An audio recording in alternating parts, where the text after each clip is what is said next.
History is all around us. There are secrets of our past around every corner, hidden in our streets, buried under our feet. And in this series, I'm going to be uncovering those secrets by exploring Britain's most historic towns.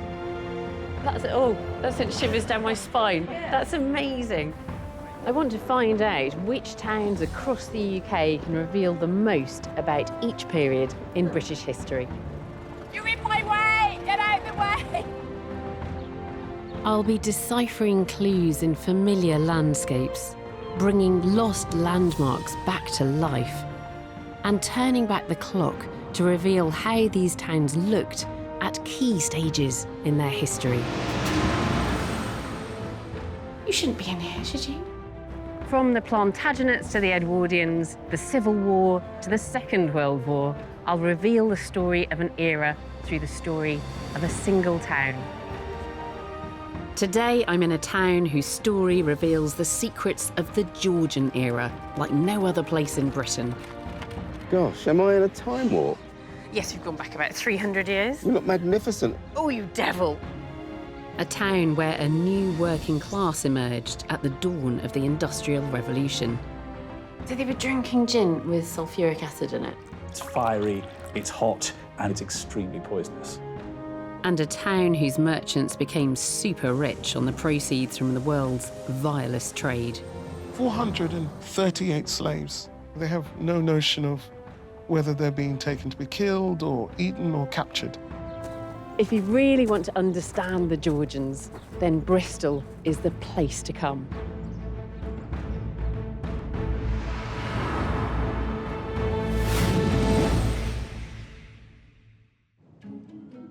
Bristol is my hometown, and the Georgian era is a time when the Bristol I love took shape. But it's a hard past to reconcile. The grandeur this city inherited from the Georgians came at a terrible human cost. In the 18th century, Bristol boomed as it became one of the main hubs of the world's slave trade. So I'm going to be digging deep, looking at the highs and the lows of Georgian Bristol. Today, Bristol is a bustling city of almost 500,000 people and a place of many identities, where the wealthy still live in grand crescents and elegant streets, above the urban and suburban sprawl. And with almost 100 languages spoken here, it's famous for its rich cultural diversity. But that mix of identities goes right back into Bristol's history. There have been settlements here inland from the Bristol Channel and on the banks of the River Avon for over 2,000 years. Sitting on natural trading routes with connections to Wales, the southwest and the Atlantic beyond, and inland access to London and the Midlands, it's always been a good place to do one thing very, very well. Make loads of money, and with Britain booming in the Georgian era, Bristol took full advantage.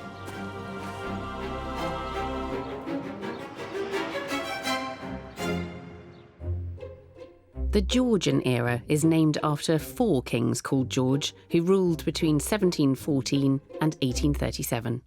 German-speaking George I was succeeded by his son, George II, who died of a heart attack on the loo. George III sadly descended into madness, and George IV died of an excess of almost everything.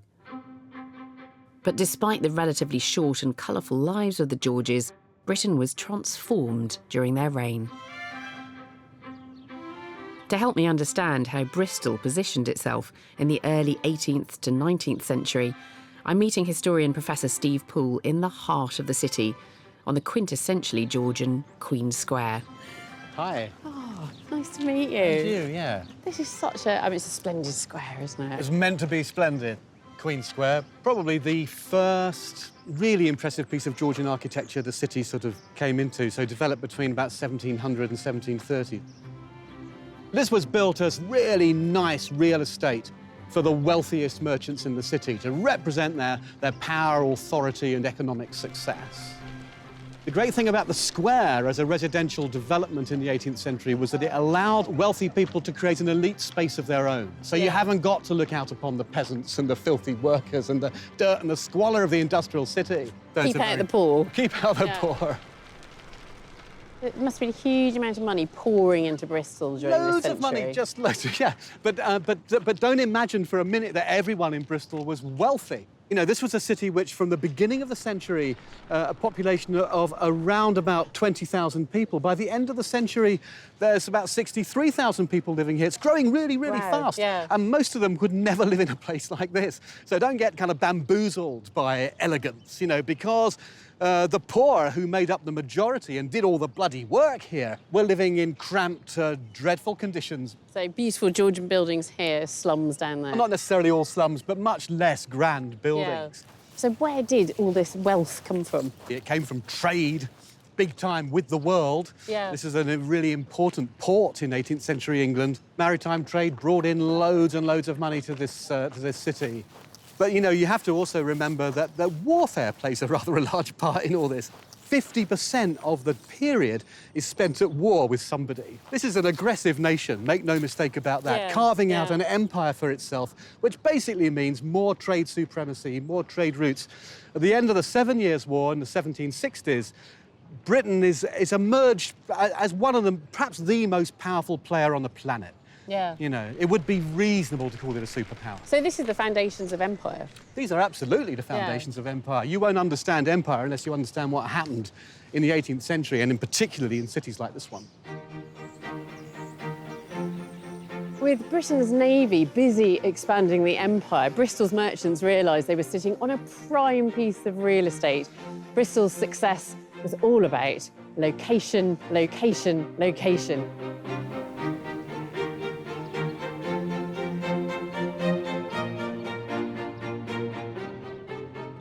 Aerial archaeologist Ben Robinson has got a bird's eye view. We're heading to Bristol to find out why this place is so Georgian. Bristol was an important trading area in late medieval times, but the Georgians took that to another level completely. We've got Queen Square below us. Queen Square is built right on the waterfront, so those newly rich merchants can keep an eye on what's going on the waterfront, can keep an eye on their merchandise and ships.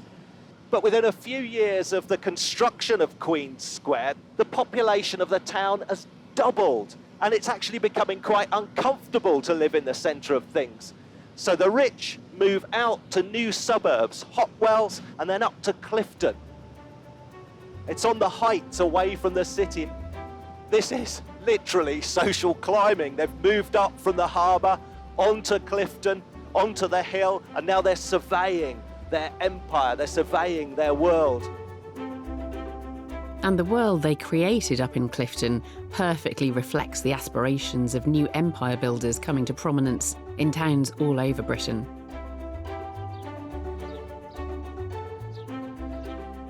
So I am a Georgian lady dressed in the very latest designer outfit, of course, and this is a horse. Now, in the Georgian period, we were harnessing the power of steam for manufacture, but horsepower was still the main way that people and goods were transported around the country. But it wasn't just about transport, it was about showing off as well. So the wealthy would have horses, they would have carriages, and they would drive around in them. I mean, who needs a Range Rover? Joining me for a horse-drawn tour of the houses of Georgian Clifton is antiques expert and Georgian architecture fan, Ronnie Archer-Morgan. Ronnie. Alice. Hello. Gosh, am I in a time warp? Yes, we've gone back about 300 years. You look magnificent. Oh, you devil. You do, you look magnificent.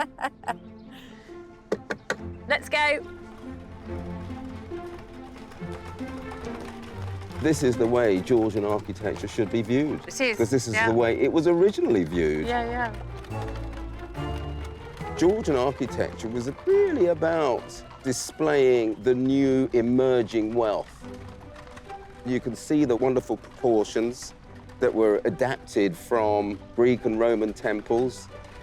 These buildings here are particularly fine examples, aren't they? And look, that one looks like a little temple. Exactly, you've got the portico, you've got the columns either side of the door, you've got the pediment over the door. You've got those sweeps of narrow-housed terraces with all those lovely classic proportions, and they all look much the same. In order for each house to be identified, it was the first time that houses in this country were numbered. Oh, is it? It is, yeah.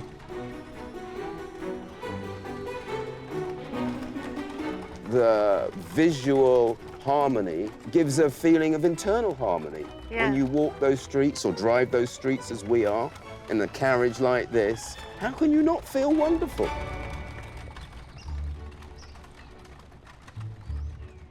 Bristol's merchants also splashed out on the interior design of their beautiful Georgian houses. So this is John Pinney's house, Bristol merchant. Oh, that's a nice bureau bookcase in mahogany. You've got the Greek pediment there. So it carries on that theme that was on the architecture outside. But this, for me, is the pièce de résistance. This is wonderful, this Blue John surround. At the time, this would have cost a pretty penny. Today, this would be a fortune. That is a statement. Look at that. Oh, yes, it sparkles. It is stunning. And there's his portrait looking down on us saying, "Don't touch my Blue John." Leave my fireplace alone. This is the drawing room. It's lovely. This is all about the carpet, this amazing Axminster. Oh, it's Axminster. It was fashionable because George III had Axminsters in his various piles, and so did George IV. So they were aligning themselves to the dynasties that ruled their world. The library would have been where John Pinney could have shown off his Georgian worldliness. And we've got globes. It's got the terrestrial and the celestial. These globes were costly. They were very skillfully made. You know, he's got the pair. And he's a merchant, you know, he's making his money through global trade. This is globalization. You've got to understand the world. The world has opened up. His guests can see that he knows where it's all going on. And to cap it all, he's got the Piranesi, Giovanni Battista Piranesi, master engraver and etcher. These are beautiful. These are like postcards of the Grand Tour, aren't they? Exactly that. And this takes us back to that desire to emulate those classical empires. Exactly. Those civilizations that they so admired and that everything here is about, really. Quality, dominance, success, wealth, empire. This house shows off the cultured image John Pinney desperately wanted to project. But first and foremost, he was a businessman. From his bedroom window here, Pinney could look out over the whole city, and he could look down to the harbour where his ships were moored, the source of all his wealth. Of course, the money didn't appear from nowhere.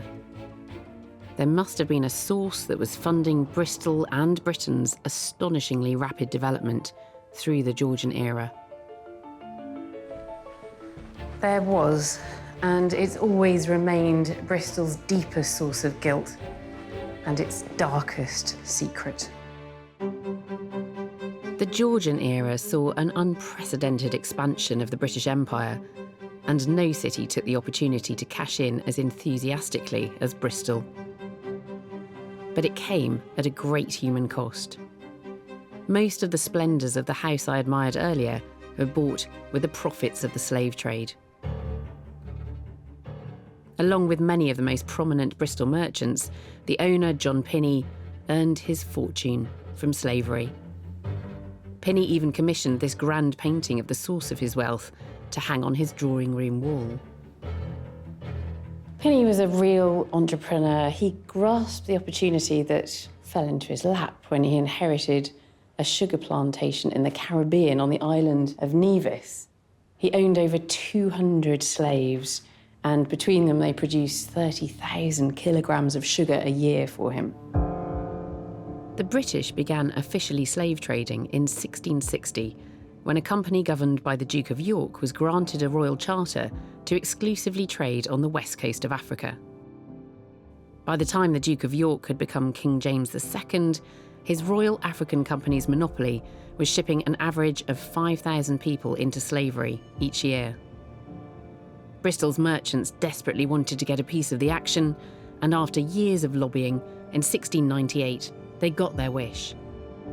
They knew there was a potential to get extremely rich, extremely quickly, and that Bristol could even overtake London. And the reason for that is its place in the landscape, as Ben can see from the skies.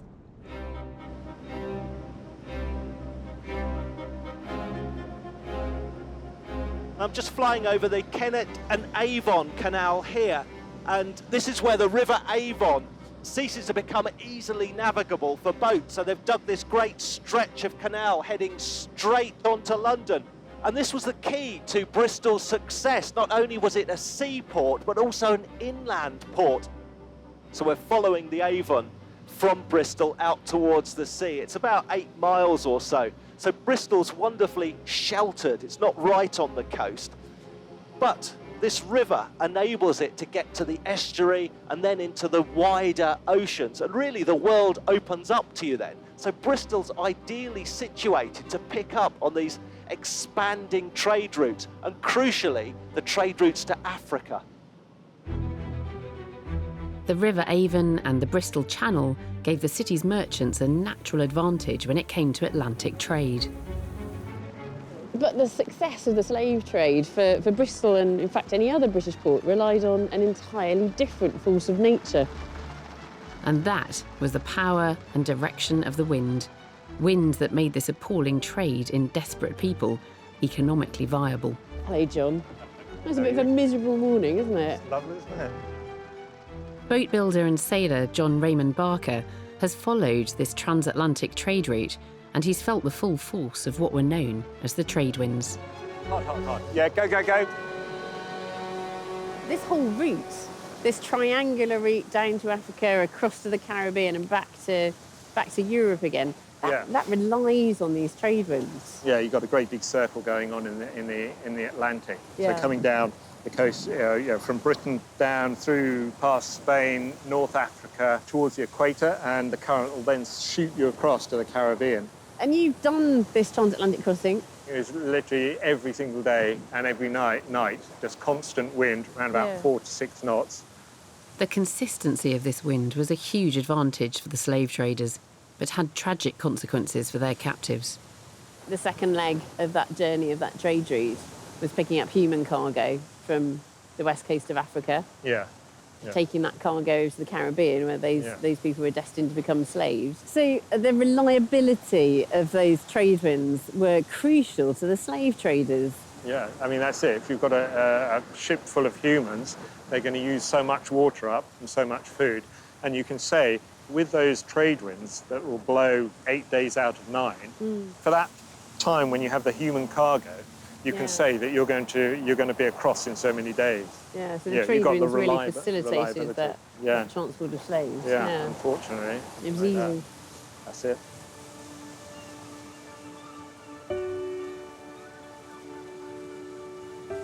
It's an awful fact that British slave trading wouldn't have been possible and wouldn't have caused so much terrible suffering if it wasn't for the trade winds.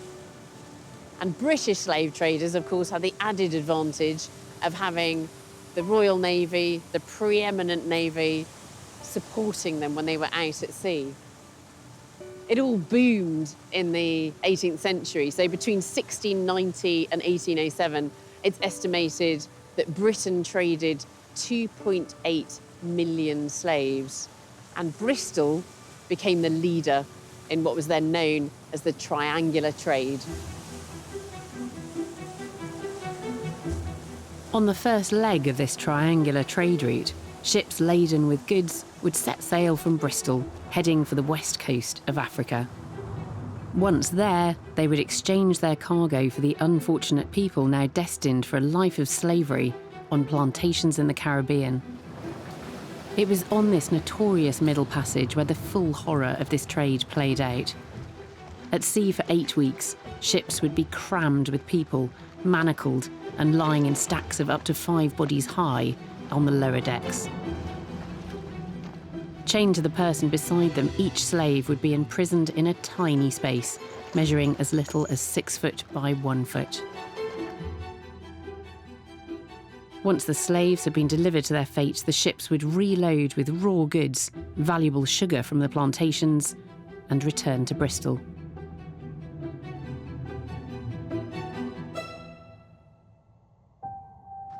In the 1730s, Bristol was Britain's busiest slaving port. Bristol's merchants would ship over 500,000 people into slavery. I'm meeting historian Dr. Edson Burton at Bristol's archives to look through records that the town's Georgian slave traders left behind that lay bare the wickedness of this profession. Oh, thanks, Matt. So what have we got here then? So what we have here is a list of ships belonging to the port of Bristol trading to the coast of Africa. And it gives us a list of the ships' names and also the number of slaves in each voyage. So we can see here that there is sort of an average of 300, but we also have entries of much higher.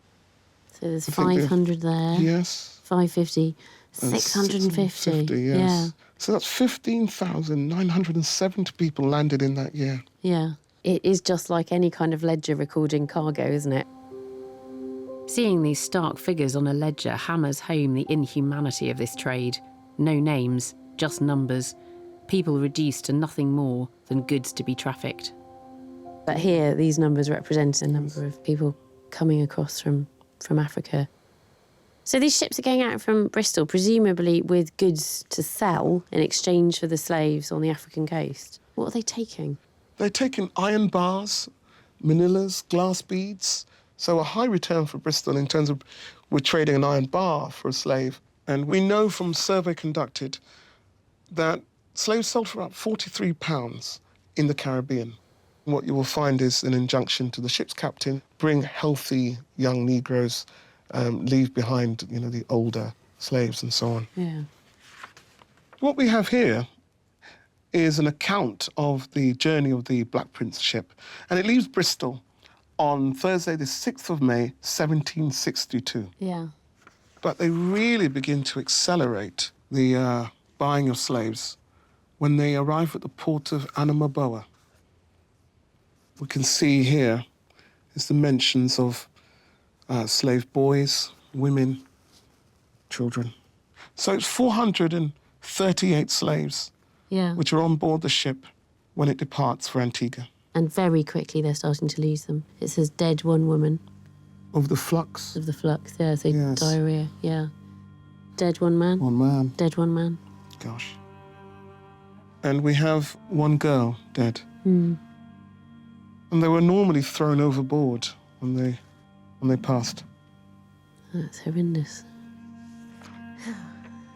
The 4th of March, the slaves intended to make the another attempt. The other attempt got up 10 of the ringleaders and put them in chains and whipped them. So they're trying to rebel. They're trying to get off. Oh, yes. Yeah. Yes, I mean, it's quite common on slave voyages that slaves would try and rebel. And they have no idea where they're going. They have no notion of whether they're being taken to be killed or eaten or captured. 1 sick slave endeavoured to jump overboard. Right. Yes. So a suicide attempt as well. So they sight land on the 7th. So it's taken them just over 2 months to sail from Africa. Look, there's another one dead. Number 36. Gosh.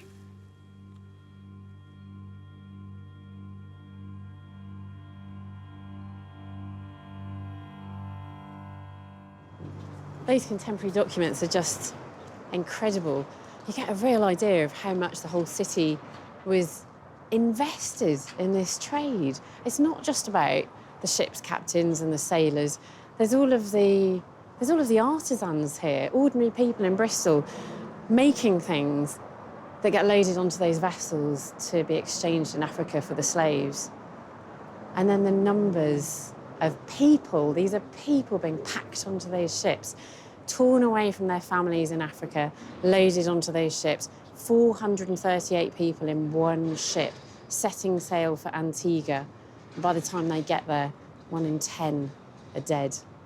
It's shocking, and it's particularly shocking seeing it written down, seeing the numbers, the hard evidence of this trade.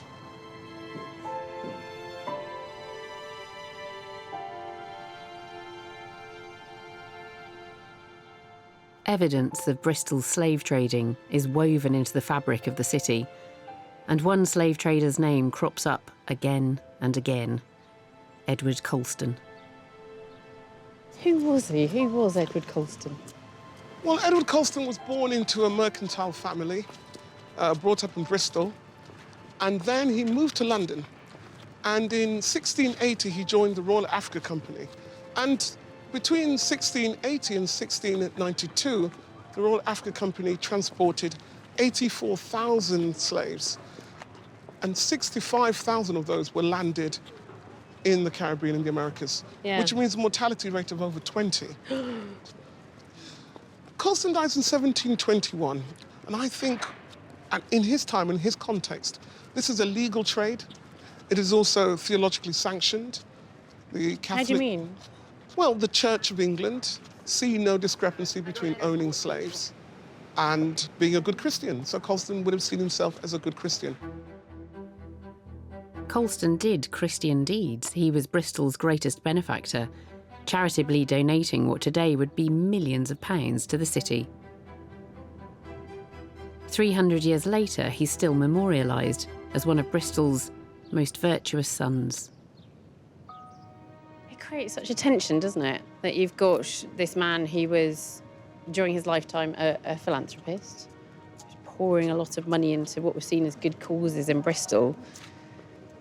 But he was making that money through slaving, through the slave trade. And I do find it quite extraordinary that his name is quite so prominent in Bristol still today. Despite the horrific human cost of trading in slaves, Bristol's Georgian merchants were content to ignore the suffering as the profits rolled in. Merchants didn't just get rich from exploiting slaves abroad, seemingly blind to basic human welfare. They were at it here as well, exploiting their fellow citizens. I'm about to find out how tough life could be for the urban working class. I'm exploring Georgian Britain through the story of my hometown, Bristol. I've experienced the decadence of the new super rich and seen how their extravagant lifestyles were funded by the proceeds of the 18th century slave trade. And with global markets now opening up, luxurious commodities were becoming readily available for the first time. One product in particular would fast become a new British favourite, and also a great business opportunity: drinking chocolate. Mark, I'm here to be your assistant in the chocolate kitchen. Lovely. Food historian Mark Meltonville is going to show me how the cocoa beans arriving in bulk were ground up to make drinking chocolate in the early Georgian era. Presumably the demand was increasing then for chocolate. Yes, you've got chocolate houses dotted around the cities like this, and they are seen as the place to go. There's where you want to be seen to be drinking these exotic drinks. And chocolate remains the most alluring, the most difficult to get. How were people doing it? Entirely by hand? Well, yeah, the process is all by hand. I happen to have borrowed a cocoa pod. You wouldn't see that in England. That grows somewhere lovely. 12 degrees either side of the equator. There's about 100 cocoa beans in there. If you roast those seeds slowly, like coffee, suddenly you get the aroma of chocolate. That's what it looks like when it comes out of like a coffee roaster. It's the same sort of thing. Oh. So this still looks a little bit coarse for drinking. Well, what you have to do is you have to grind it, because that's all the flavour, but we've now got to stand here doing this for, I don't know, 4, 5, 6, 7, 8 hours. So okay? Yeah, it's heavy. It's not very exciting, is it? That looks fairly fine to me, so I'd like to try and make that into drinking chocolate. OK. The simplest ones were made with hot water. Yeah. And so if we just put some of your, as you say, very well-ground chocolate. Yeah, you can see that it's not really dissolving. It looks like hot chocolate. It probably smells like hot chocolate. It definitely smells like hot chocolate.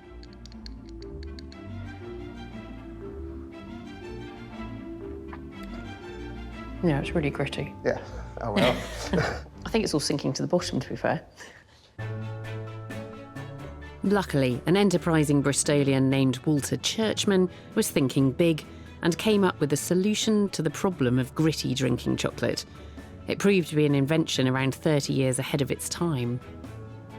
It's generally agreed that the Industrial Revolution in Britain started in the 1760s, but that doesn't mean that there wasn't manufacturing on a large scale going on before that. And in Bristol, there was refining of products coming in from the plantations. Matt Coles at the Bristol Archives has a document proving Churchman invented the world's first cocoa grinding machine. What is it, a patent letter? Yeah, a letter's patent for manufacture of chocolate. Oh, let's have a look then. So it says from George II, by the grace of God, and it's been granted to Walter Churchman of our city. And is this it here? A method for the expeditious, fine and clean making of chocolate by an engine. The patent was granted in 1729, and just over 30 years later, a chocolate maker named Mr. Joseph Fry bought the patent. In 1777, he improved and expanded on the design on an unprecedented scale. And he moved his operations right here. This was the site of the first ever industrial chocolate factory. In the pre-steam Industrial Revolution, Mr. Fry built his vast chocolate factory here to harness the flow of the River Frome, which ran through this part of central Bristol in the late 18th century. By the end of the decade, Fry's chocolate factory had expanded even further, and Fry became the world's first chocolate manufacturer to turn to steam power, with engines designed by James Watt, one of the Revolution's most famous sons. And around the factory, Bristol developed one of the world's first truly industrial cityscapes. Ben's getting a better view of the Georgian constructions that define the way Bristol looks today. Another great Georgian idea, the suspension bridge there, that didn't come to fruition until the Victorian era, but was the Georgians that had the idea. Another thing that was absolutely key to the success of Bristol was mitigating this great tidal range, up to 50 feet between high tide and low tide. And that meant you had to time your arrival to Bristol very, very carefully. Now, to make Bristol effective, not just as a seaport, but an inland port, they came up with the idea of a floating harbour. Locks could keep the water levels high in the harbour area there. Boats wouldn't have to beach on the mud. And basically, you've got a 24/7, every day of the year, trading route. I think that's another thing that I get from the aerial perspective. It's the enormity of these engineering tasks. We're entering an industrial age. The Georgians have a certain amount of industrial clout, but they don't have machines that can excavate the canal basins, that can excavate the docks. All that earth moving, all that digging has to be done by hand.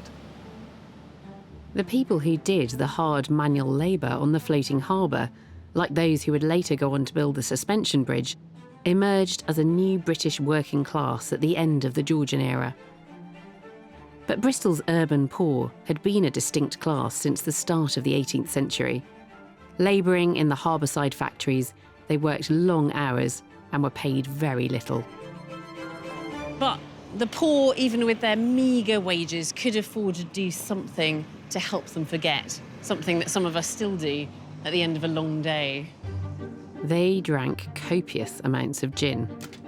In the early 18th century, anyone could open a distillery, and low taxes on British wheat meant that alcohol could be brewed for next to nothing, causing the perfect conditions for an epidemic of gin drinking that threatened to destabilise Britain. Historian Richard Barnett and gin maker Liam Hurt both have a special interest in gin and what became known as the gin craze. This was an episode, really, of great social anxiety. In the 1720s, 1730s, Bristol has some of the worst effects of the gin craze. Gin is being seen as an addictive drug. Absolutely. So many of our modern arguments about addiction, I think, go back to the gin craze. In many ways, it's a great social and political experiment. What happens if you deregulate pleasure? Thanks to the gin craze, almost anybody in Britain between about 1720 and 1750 can get drunk really for a few pennies. I noticed Hogarth's Gin Lane up here. We've got the great Hogarthian scene of kind of social breakdown, but also physical breakdown as well. Yeah. You can see the houses almost look drunk. The whole city is falling to pieces. So, Liam, you're making gin here in this distillery? Yeah, we distill here. We use all sorts of botanicals. Any gin, the primary botanical is juniper berries. 18th century gin, was it much different? Juniper's the predominant flavour, although for cost-cutting reasons, they'd often substitute something like turpentine instead of using juniper berries. This is partly with the idea of making it go further as well. If you can make the drink taste stronger and fiery, you can dilute the alcohol. Was there terps in it? Well, terps wasn't the worst thing. We do have one recipe from Southwark in about 1740 that suggests you put oil of vitriol in it, and oil of vitriol is the 18th century name for sulfuric acid. So they were drinking gin with sulfuric acid in it? It's fiery, it's hot, and presumably it's extremely poisonous. What is that? Is that something that you produced earlier, Liam? Yes, That makes me slightly worried. there's no turpentine or sulfuric acid in this one, but it is based on the recipes from back then. Would you like some? I would love to try some. I mean, it's not the colour I was expecting. There you go. It smells strong. Are you sure you haven't put any sulfuric acid? No sulfuric acid.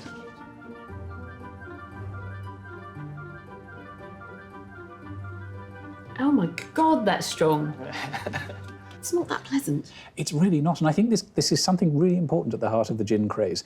What's important here isn't a particular spirit. What's important is the idea of oblivion in the glass. To the working poor of Bristol and to the working poor of London and for Britain more generally, this was a way out of the most grinding kind of urban poverty. I think this is why this addictive street drug swept through the slums of Britain. After many unsuccessful attempts, the government finally passed a bill abolishing mass gin making in 1751. With the gin craze over, Britain's working class awoke from its stupor and realised they were getting a pretty raw deal, and a revolutionary fervour would sweep the country. And in Bristol, this would lead to Britain's biggest and bloodiest massacre. Even though I grew up here, I'm uncovering things I never knew about Bristol's astonishing development through the Georgian era. In the early 18th through to the 19th century, the fortunes made in this city from the slave trade drove Bristol to the vanguard of the Industrial Revolution, creating a new working class who trebled Bristol's size by the end of the 18th century. But there was a growing sense of injustice as the urban poor woke up to the gross divisions in Georgian society. You had the almost destitute factory workers toiling away down here, struggling with the rising cost of living, increasing food prices, while the elite rich were swanning about up in Clifton. Things were about to come to a head. I'm meeting a local historian with a special interest in the development of Bristol's Georgian working class, Steve Mills. So in the 18th century then, you've got almost a rising class consciousness? Absolutely. Don't forget it was the French Revolution. People were aware of what was going on over there and why there was a revolution. I mean, that started off as a bit of a glorified food riot, but it became very political very quickly. Yeah. And people over here, you know, it's very much a face-to-face society. The very, very poor would live cheek to jowl with the very, very rich. They would see them going about their lives in their opulent carriages and such likes, and they would feel aggrieved, you know, and they would realise that they were working hard to raise money for these people to live like this. In 1831, tensions boiled over. On the 29th of October, a large crowd of protesters gathered here in Queen's Square, seeking political reform. Basically, only 10% of the population had the vote. Yeah. So yes, they were very unhappy. And so began Britain's bloodiest riot. I mean, this is Queen Square. This is such a symbol of Bristol's wealth for the Bristol merchants.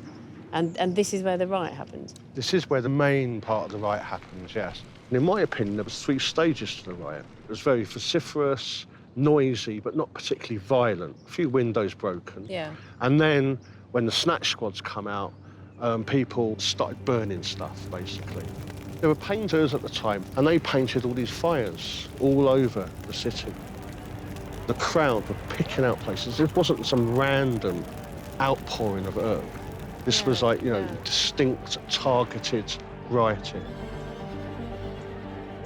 The corporation merchants must have thought this was it. They must have thought this is the beginning of a revolution in England. Absolutely. How did this riot come to an end? Eventually, a major Mackworth turned up, and this was Monday morning at 5 o'clock. So the Dragoons had an easy target, and they came from over there, and they came through and they cleared the square. They sent a lot of the mob back in to the buildings, into the burning buildings. Others were sabred and cut down. There was at least 12 died in the customs house. 12 at least killed around the bottom of the statue here. There was lots more killed in the city streets. They said from Thursday to Sunday there were people still walking around Queen Square with baskets picking up body bits. We will never know the true figures because the amount of people who died in the buildings and were burned, basically to cinders. Major Mackworth writes to the magistrate that he killed, or not him personally, but his troop killed at least 120. Really? Yes. Biggest massacre due to civil disobedience in this country, yeah. What are the official figures? The official figure's about 14. The Bristol riots reflected a fight for equality that swept through late Georgian Britain. This spirit also drove a growing recognition of the utter immorality of slavery, the trade that helped make Bristol's fortunes at the beginning of the era. But the full emancipation of all British-owned slaves didn't happen until 1838, and only after the government had agreed to compensate British slave owners to the tune of £20 million. In today's money, that's over £1.2 billion. In 1838, the government had to borrow the money to pay off that vast sum. The interest wasn't paid off by the UK taxpayer until 2015. I'm not sure we've really got over the slave trade in Britain and in Bristol. It's one of those subjects that, you know, we talk about, but then we close it off. You know, it happened in the past. But when you open it back up again, I think there's a lot of anger and guilt there. Well, Bristol Old Vic is making it their mission not to forget. Built in 1766, the Theatre Royal, now known as the Old Vic, was one of the first theatres in the country to produce plays that directly addressed the iniquity of slavery, and they're continuing the tradition today.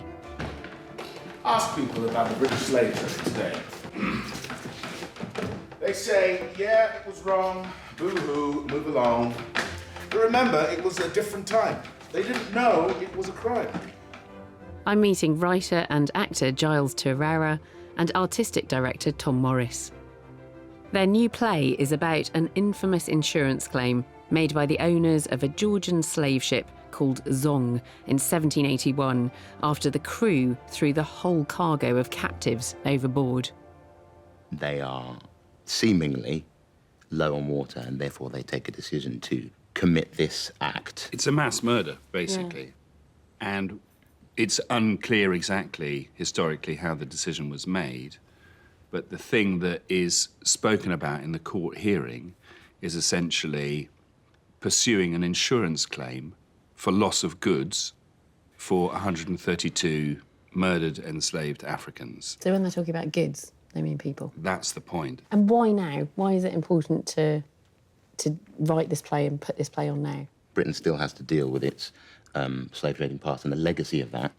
Not only the fact that so many of our cities were sort of built on the back of slavery, but also the sort of psychological, the spiritual trauma that comes off the back of it. Bristol, like many cities in Britain, has completely failed to look with any kind of bravery at its historical engagement in the transatlantic slave trade.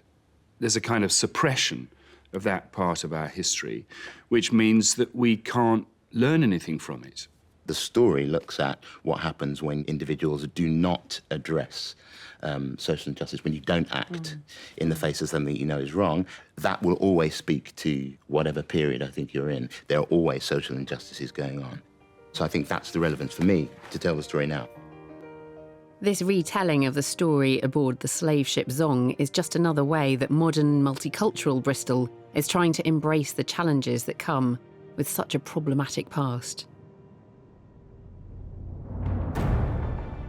Bristol is my home city, and exploring this history has been far more emotional than I would ever have imagined. In the Georgian era, this place became Britain's second city. Exploiting global trade routes, it grew rich from slavery and became home to icons of the industrial age. The Georgian era was the time when Bristol helped create the Britain we know today. But we cannot forget that this was also a time of great injustice and inequality. And there was activism that led to social changes which would ripple out across Britain and eventually the world.